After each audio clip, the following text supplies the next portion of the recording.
It's so rare in this league. Northwestern's really good, and it's a little misleading when you make shots. And tonight we made shots, and we got good looks, but we made shots. And I thought that Ty, actually got us going early, and unfortunately picked up a couple quick ones. But obviously Marcus was huge, and we had a pretty good idea, where their doubles were coming. Marcus is really hard to bother in a double team, but both he and Ty, because they're big and strong, and there's cylinder rules that have to be watched, and but I thought Coleman Hawkins was elite on the defensive side. I thought Quincy had some very well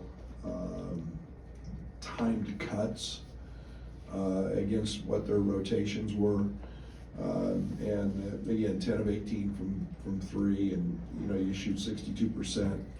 I'll be excited to really start watching the guts of the game to see how it was, try to take the made shots out of it. But great game for Justin. Again, 30 minutes. I thought he's being rewarded for his hard work, and that's tremendous to see. So, I thought that defensively we did a good job forcing.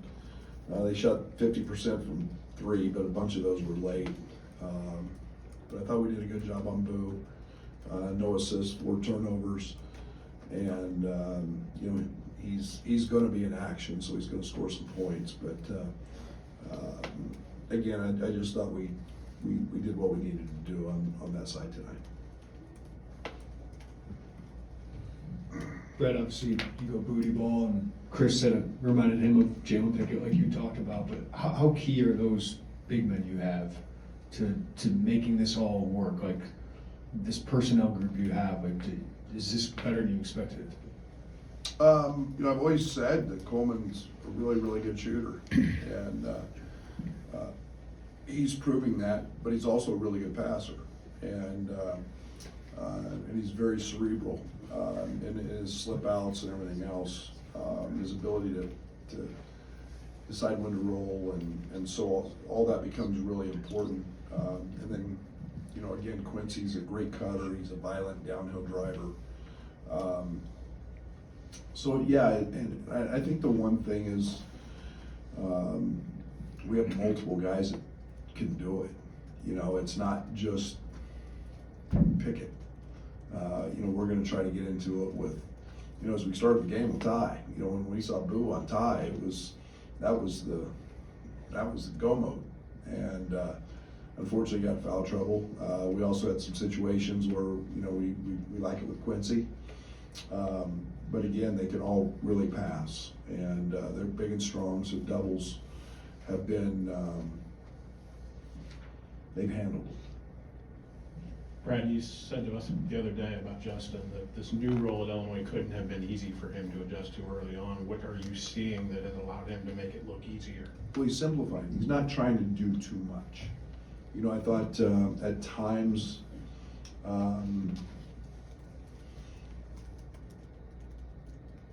you can try so hard to be a really good player, and sometimes it's just settling into what the offense gives you, what we need you to do. Run really hard, guard your tail off. The ball instinctively finds him a lot. And then, it's shoot open shots, and if they fly at you, drive it.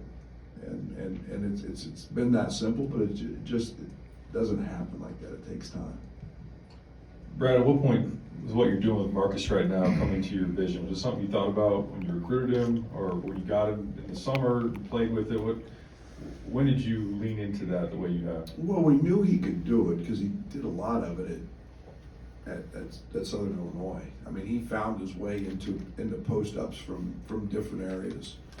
And so we knew that was going to be I don't know if we knew it was gonna be like this. You know, and we really we really thought about it a lot more with Ty. When we moved him to the point that, you know, okay, this is a guy that could be a, you know, because he's in our league, a picket guy, you know, and it's just blossomed from there. And again, Coleman and you know, Luke and all those guys are keys because they can make shots. So you had 21 assists Friday against Riley Dickinson, 17 on 35 makes tonight. Just what are you seeing from the ball movement where you're getting those numbers?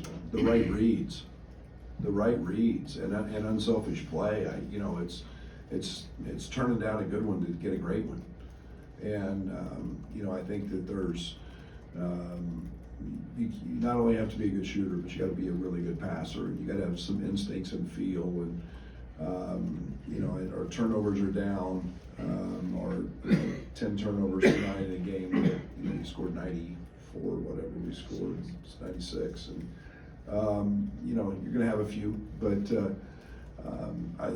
we're a very unselfish, connected group.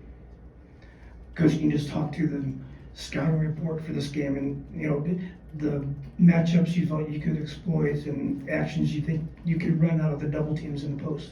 Well, we knew their scheme, you know, and we know what they like to do. I mean, I think they were one of the best defenses last year in the country, and you know, but again, we felt like that there were some challenges that they might have guarding us, and you know, again, if Lou's going to get 20, we want to make him guard at the other end. We want to have him be responsible for you know, for having to guard there. But again, you know, it was just kind of finding the right matchup at the right time, and you know, giving the ball to Ty or giving the ball to Marcus. Tonight it was a lot of Marcus, and you know, and then just making plays and reads out of it.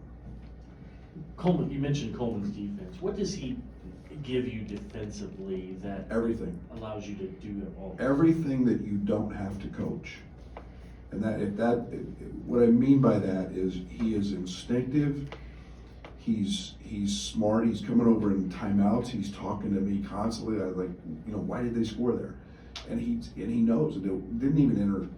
Doesn't understand. The play might not have had him in it. He just understands everything about that side of the floor. And then he's got length, and then he's got the mobility to guard a lot of guys. And you know, and got him on a switch there with Boo in the first half, and you know, he's pretty good with that. And so he does everything we don't coach, and then he knows our stuff really well, and he knows the scouting report really well. Brad, the effort plays tonight, Luke diving on the floor, just seemed like you guys had a energy and edge to you. How did you see that? It's usually, yeah, I wasn't very happy at the one at the end of the first half when Barnheiser's, I think they got 3 offensive rebounds, and there was a loose ball and we didn't get on it. And that was one of the first comments I made at halftime. And you always remember the ones that you don't get more than you remember the ones we actually do get. But we talk about those things daily. That's winning a possession like that is, one, very deflating for your opponent, but it helps you win a game that maybe is in a 2-possession game is a difference maker, and all that is effort and want to and desire and wanting to win worse than your opponent, and excuse me, and Luke's great at that, and we got a whole team full of guys like that. Brett, this last week obviously could have been a distraction, a speed bump for your team. What do you credit their focus and their confidence through that to? They're very connected, as I've said. I keep going back to that. I don't know what other word to use. And they have tremendous desire and passion, and then they all believe in their abilities. And you know, it's a tribute to them. It really is. Brad, we've heard the term connected from literally everyone we talked to. So what do you know, and what, as a coach, are you looking for that you kind of maybe see those signs that it's to the level that you guys are describing it as? If I'm not anything else, and I think everybody else will do, I pay attention to literally everything that involves our players. like who hangs out, how they hang out, who they're, you know, are their little cliques or their little this or that. And you start doing that right away. And it has been like remarkable, just remarkable how this group as a whole hangs out. It doesn't matter, you know, you got Quincy coming in from Oregon and Justin coming in from Utah. Well, they played against each other, so there's a little bit of a relationship there. And then it's, Luke's so funny and Coleman's so funny and they're personal and it's just been an easy fix, and it hasn't been anybody get worried about anything. They just all fit in. Marcus is, worked so hard and is funny, and he's got a great sense of humor. I can't explain it, but they all, not on it, off of it, care about each other. And there's I probably shouldn't say this, but we did a Secret Santa deal, and the thoughtfulness of the gifts that they gave each other, that was blind. It was, they didn't know who was what, but the thoughtfulness that they gave each other and the gifts were remarkable, and it fit each and every one of them. And man, I just sat back there and was like, wow, it's at another level. Just offensive versatility from Justin Harmon over the last couple of games. What's that? Does that add added dimension to the offense? Yeah, Justin's a really good driver of the basketball, and that's what his forte was last year coming in, was his ability to get downhill and make plays, and he's got different release angles and different areas that he can score from. But yeah, he's keeps adding. He's been good. He's stuck with kind of those six for most of this game. I mean, are you thinking margin of victory, maybe offense, defensive efficiency, just maybe all the things that go into these rankings that at one point down the line are going to matter? I'm thinking about winning the game, but I think you'd be foolish if you don't think about those things, the way the system's set up. Yeah. No, and I'm not trying to rub any I wasn't trying to do that. I'm not trying to be unsporting. That never crosses my mind. But,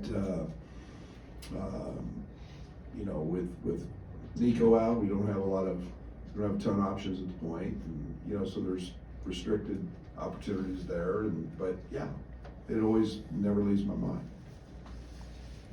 Thank you. All right.